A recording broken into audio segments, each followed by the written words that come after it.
Hey everybody, as always, I hope you're doing well out there. In today's video, I'm going to be showing you how you can use the rest feature while doing the pull swim activity on your Garmin Instinct watch. Now I'm using the Garmin Instinct Solar. Shouldn't matter which version Garmin Instinct you've got, they should all have the pull swim activity and they should all have the rest feature. So basically, to do the pull swim activity, you're going to do it just like any other activity. We're going to press the GPS button. It's the upper button on the right hand side. And then we're going to use the up or down button and we're going to navigate until we see pull swim. Now, if you don't see it in your available list of activities, if you go to the very bottom for the add section and then press GPS, you should be able to add it from your list of activities. Think by default, it's a hidden activity. So once you've got it added, we're going to press GPS to select pull swim, and it's going to work just like any other activity. You've got some predefined data fields that you can edit if you want to. I've got the GPS turned off for pull swim. I've got heart rate on, I've got phone on. Again, these are all activities that you can adjust, settings that you can adjust. I've done some videos in the past that walk you through adjusting your settings per activity. If you don't know how to do that, you might want to look at one of those. When you're ready to do the activity though, we're going to press the GPS button. It's going to work just like any other activity. You'll see that I've got an interval time that's begun.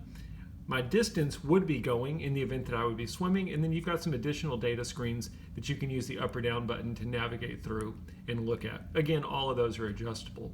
But at any point during the swim, if you want to take a rest, all you have to do is press the back button. You'll notice when I hit the back button, it'll automatically start a resting timer.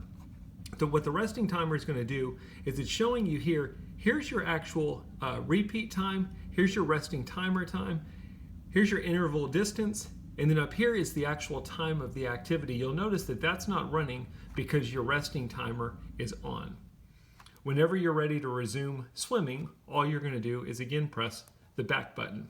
You'll notice that now it's started a second interval timer. So my new interval time is 5 seconds. It would have a new interval distance. If I go down, I can see that the whole activity timer is still going. So while you're resting, this timer is going to stop. When you start resuming, it's keeping track of the whole activity, whereas the top screen is just showing you your interval time and your interval distance. Again, if you wanted to take another rest at any point during the activity, you can press the back button or your set button and it'll start a resting timer. Basically what the resting timer is doing for you is it's giving you a timed rest, and then it's pausing the activity. So the activity is still going, it's just not recording any data other than the intervals that are being recorded because of the fact that you're stopping to rest.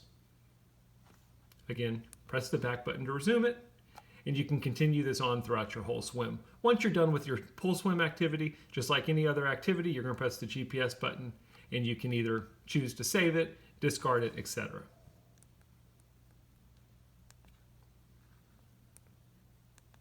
I hope that makes sense. All it is it's basically a pause feature that you can use during your pull swim so that you can indicate that you're stopping for a rest.